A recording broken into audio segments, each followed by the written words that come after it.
Good afternoon and welcome to this new edition of a feature we're calling Market Talk, covering some of the stories and features that we've been addressing this week on Catering Insight and Food Service Equipment Journal. My name's Andrew Seymour, I'm the Editorial Director of FEJ.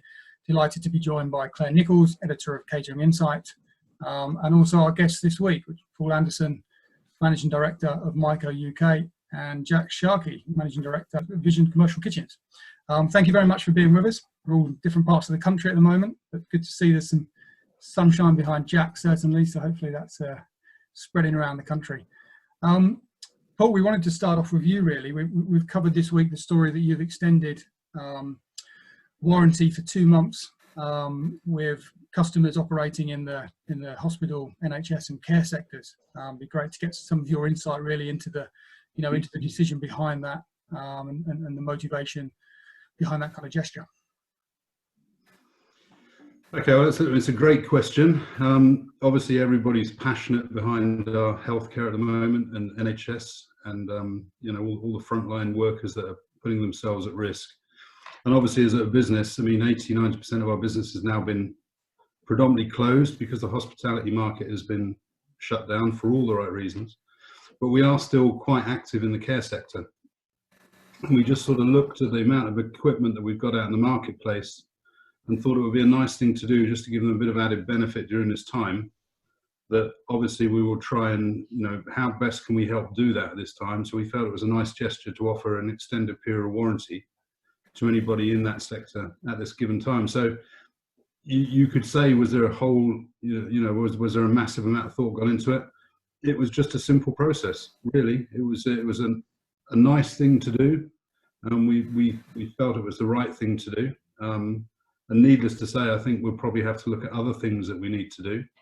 And that's what we've done, and it seems to have worked. People that have got the equipment can pick up the code and reference the April 2020, and it goes through to our service department, and it's logged accordingly, and the additional warranty is given.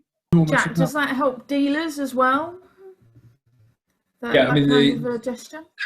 It's having extended warranties or additional warranties is always a huge benefit. Now, I know some of the dealer market don't necessarily pass that on to the customer, but we've always been a big believer, and that's where the added value comes in, and that's where the partnership comes in with the manufacturers and the brands, and being able to offer that out to the clients.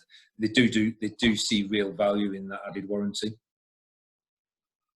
And for you, Paul, have you found that has that been well received by the customers at the moment? Because I presume this is the time when their kitchen equipment is under enormous pressure in those particular sectors. Yeah, we've had some really nice responses back. I mean, the warranty is applicable forever where the route of sale was. So as Jack said, if it goes through a dealer, then obviously that's a great route for that particular dealer because it's on top of their warranty that's been given. It has actually been met very favourably. Equipment is particularly being thumped in a number of places because of the intakes and the amount of patients that are going into hospitals. So it has been received very well. Yeah, we've certainly had no negative comments on it. Great. Okay.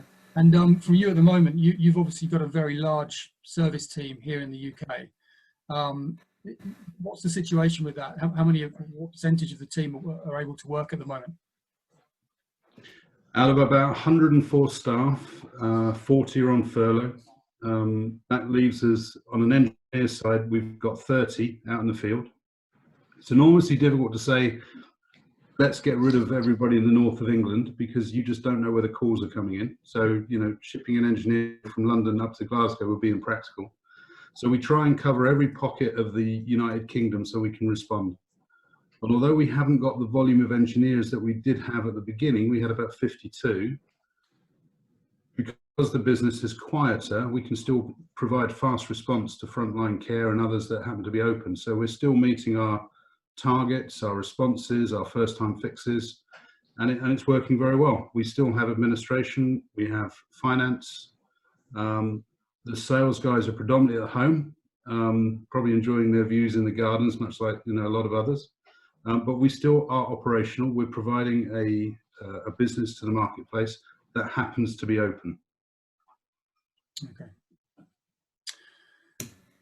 Yeah, because just kind of following on that theme, Jack, when I spoke to you via email a few weeks ago, you said that Vision had put in place quite a good disaster management plan. So could you just talk us through that a little bit and how you may have been preparing for something not on this scale, but any kind of disaster in the past? Well, I mean, it goes back probably about 6 or 7 years ago, where we were hacked and our servers were kind of put into ransom mode. So off the back of that, we kind of learned a lot of lessons. So we put a huge amount of security into place in terms of our servers. We started to move everything onto the cloud, started to engage much more with things like Microsoft Teams in terms of being able to do video conferencing, using Microsoft SharePoint. So lots of stuff like that we kind of implemented and put in place. And it was always about what happens, what happens if, you know, an airplane falls down on the building, can we recover everything, you know, where's all the data sitting? So we had a lot of that stuff in place. As we saw the development of the COVID-19 issue starting to develop, we started to look around at what other places in the world were doing. And we started to put a lot of plans in place. So we'd already started to get up all our computers for all our office workers in terms of how that was going to have to, if they had to go home to work. And the minute we kind of started to look at this was starting to get much more serious, we sent anybody that could work from home without any major impact, like our design team, we put them to home working. What we then had to do, we moved into then a phase 2 of our planning for COVID-19, where it was reorganising the offices. So we had social distancing going on, but that obviously very quickly moved then into the lockdown, and we very quickly then had to literally take everybody out and put them to home working. Business literally dropped off a cliff. So as a result of that, we ended up, you know, like many businesses, we ended up furloughing about 80 of our staff. But we already had a plan in place in terms of what that was going to look like. And for business continuity, we kept a skeleton team in place in terms of each of the departments, from the service team to the admin team to the design team. And unfortunately, I'm picking up the sales role at the moment. So yeah. So and it's about how people be able to communicate. and also about how they communicate. You know, what happens if if a telephone call comes into the office? Who do they ring? So we had all that in place in terms of managing and triaging those calls, and then being able to feed them out to the relevant people and relevant people within the relevant teams. So, say, going back 5 or 6 years, a lot of that lessons were learned from then about how we could recover very quickly, how we could manage very quickly remotely. We looked at it as an airplane dropping on the building. What happened then? You know, but it's a similar sort of scenario. We just kind of like be able to work from home remotely and have a team in place about how we would operate. So it very easily for us to implement. We had to make some adjustments, say, because of the COVID-19, but apart from that, everything else was kind of, the plans were already there. Yeah, and we recently reported on your latest financial results as well. And in that report, it said that you guys have developed a new service model, and you've already won a 5-year contract with a major client. So could you just take us through what that service model is and how that will hopefully benefit you as we come out of this crisis at some point?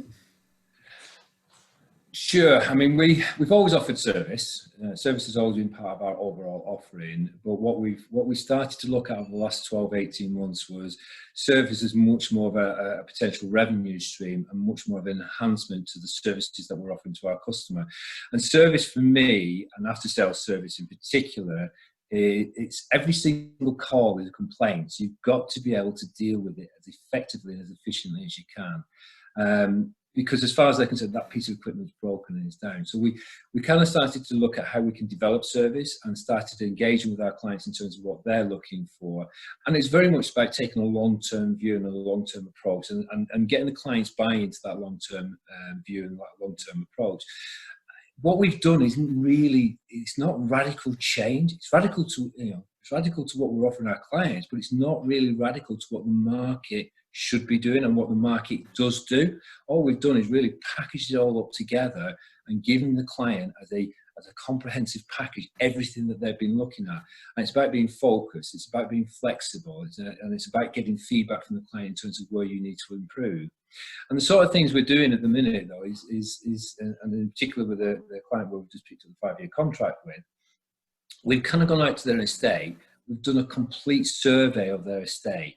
We've condition reported. A lot of this isn't new. People are doing this. All we've done is package it all together. We do a condition report. We do a approximate capital replacement, and we give them an age life expectancy on that piece of equipment, and then put it as a comprehensive report back to them so they can see what their potential capital spend is going to be in year, to 2021, 2022, 2023. So they've actually now got a much more focused budget. And part and parcel of that then is then putting into place planned preventative maintenance supported with the reactive, and then putting the focus on the right appliances and the focus on the right sites where the high usage sites need more planned preventative maintenance and need more focus, and the less volume sites don't need quite the same. So it's taken a much more tailored approach to their estate. And then really just sitting down with them and looking at that feedback on a regular basis. So sitting down with them once a month, once a quarter, and getting genuine feedback from their managers, their operators, what works, what doesn't work, what do we need to tweak, how do we tweak it, so we can continually improve that level of service that they're getting. So that's kind of what we've done, and we've packaged all that up together into a nice wrapped up package with a little bow on the top of it, and given that back to the client with a nice report that kind of consolidates everything into one. And I think that's really going to stand us in good stead, because as we come out of this COVID-19 crisis, people are going to be looking at service. They're going to need to get more out of their asset than they've ever had before. So I think capital replacement is going to be under pressure. And capital expenditure is going to be under pressure. So people are going to want to get more out of their equipment. They're going to need to get more out of their asset. And we're almost going to go back to the austerity days of 2010, 2011, 2012, where we're going to have to get the maximum use out of that equipment before we get into a capital replacement. So I think the service offer is going to stand us in good stead. I think we've still got lots of other things we need to be doing as well, but I think it'll really stand us in good stead as we start to come out of this. Yeah. Hopefully that gives you kind of a bit of an overview. Paul, does that chime with what you're seeing at the moment from a manufacturer's perspective as well? Yeah, I think Jack's 100% right. I mean, people are going to be looking at their available cash and CapEx and OpEx very, very closely when we come out of this. And, they are going to want to repair things and keep things going for a lot longer. So service is very, very much key. Really, really very much key. Yeah. I mean, at the moment, we're trying to help people as well by trying to look after their equipment when it's actually shut down. Yeah. There's other factors that you can offer. We're going to be, whenever we decide to be open up again in this industry, there's going to be calls saying, this dishwasher smells horrible.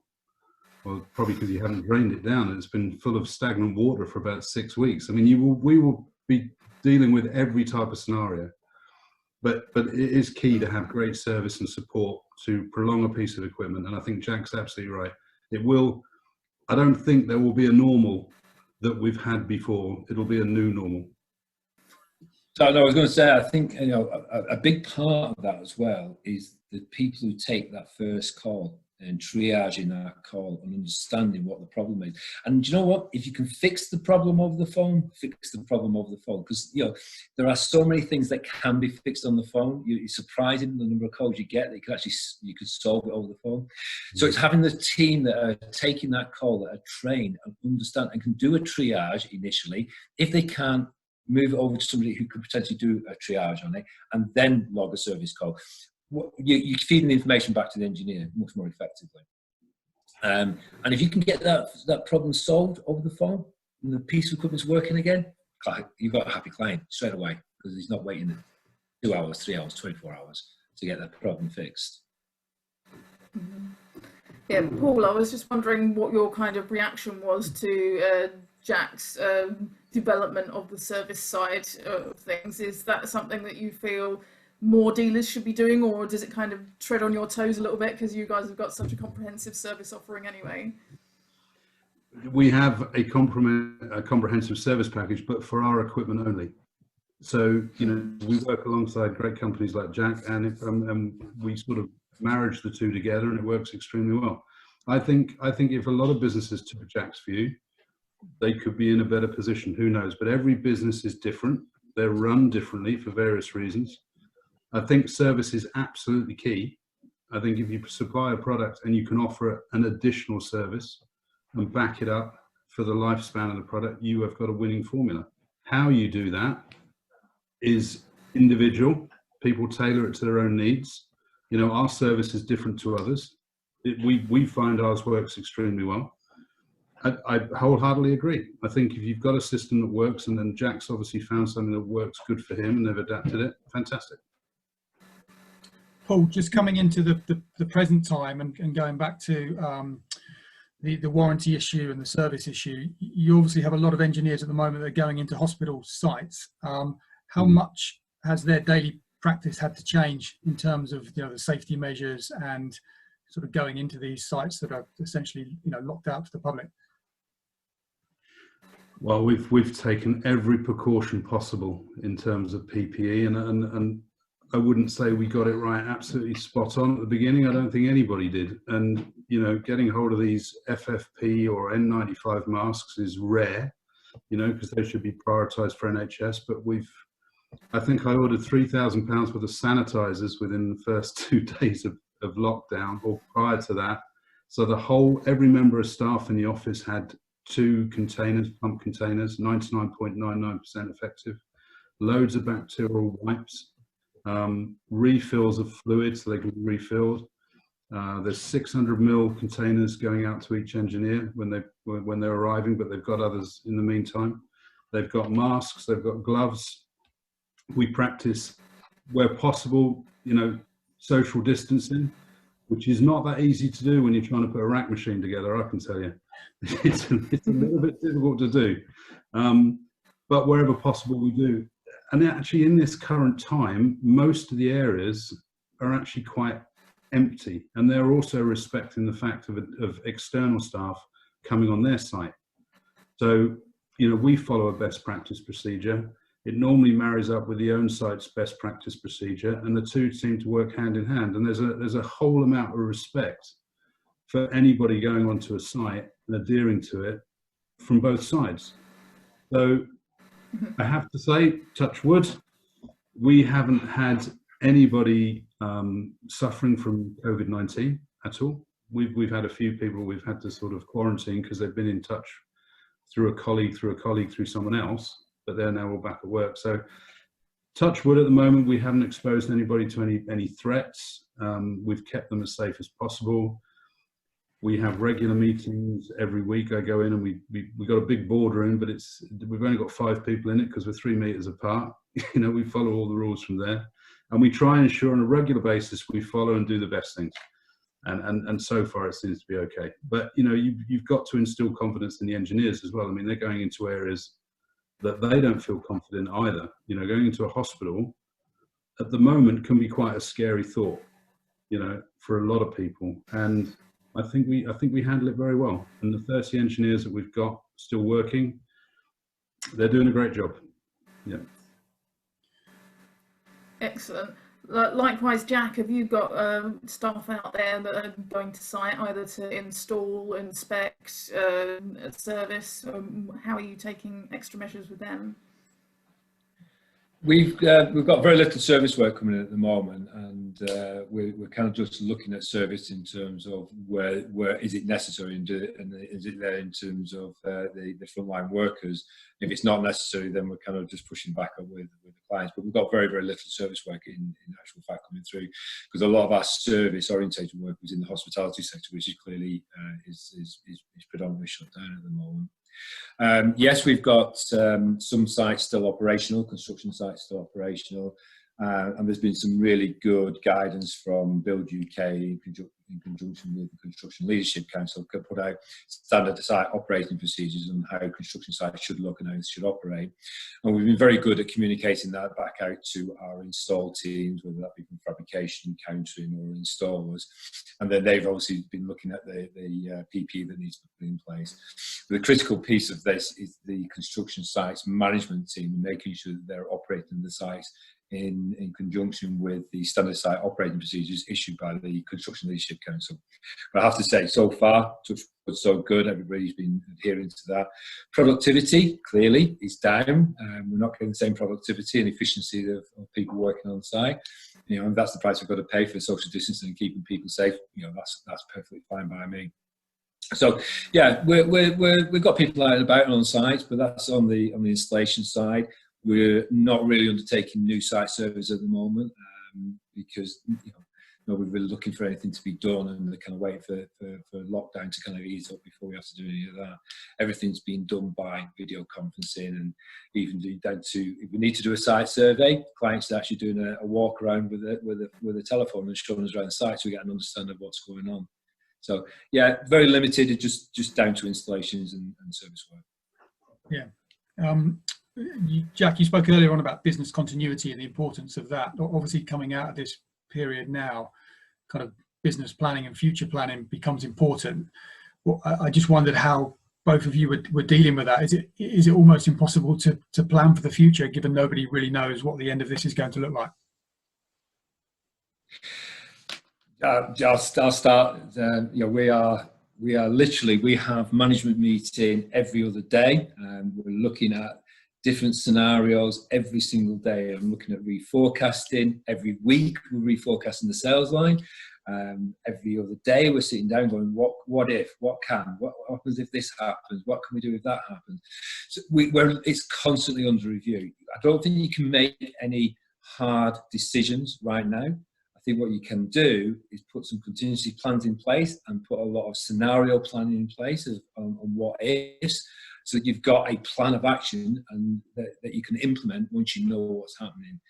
I think the key to it is about being flexible and being agile and being able to move with what's happening in the market or what guidance we're going to get. And that's as much as I think you can do at the minute, is have those different options and different plans in place. Yeah. Paul, is that a similar situation for you?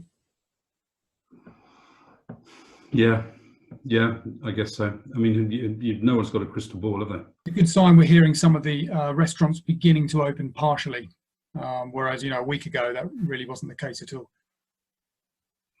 Oh yeah, absolutely. And they're getting clever very quickly as well. I mean, for example, Hakkasan, they were one of the first that we know of in London to close pretty quick. And then they opened up one recently to do takeaways. It's so successful, they've opened another. So you've got to adapt in this environment. There's only so much you can adapt to, but if you've got a route where you can still keep business going, then why wouldn't you do it? But I think coming out of this, I don't know. I mean, I don't want to be a negative because I love to see the positive on all the things, but it's going to be difficult, and I don't think we're going to come out of it just yet. I think it will be a while. I personally think it will probably be about mid-June, if I'm honest with you, because Boris was mentioning last night there was 5 key factors that have to be hit before they'll consider anything, and they're quite strict. Those 5 factors, they're really super strict, and 26,000 deaths is a big number. So I think public health does come before economy. It's going to be difficult. It's going to be tough, but I think if we can ride through it and you're strong, then you'll be seen as a good ally to others when you come out of it. And we want to hold on to as many people as we can in terms of partners and accounts. I don't think every business will survive, unfortunately, but there'll be enough that will. Yeah. Well, thank you both for joining Claire and I on this edition of Market Talk. Really fascinating to get an insight into how you're dealing with this situation at the moment, and we obviously wish you the very best of luck moving forward, and hopefully see you face to face out in the market again soon. Thanks very much. Thank you very much. Thanks, guys. Thank you.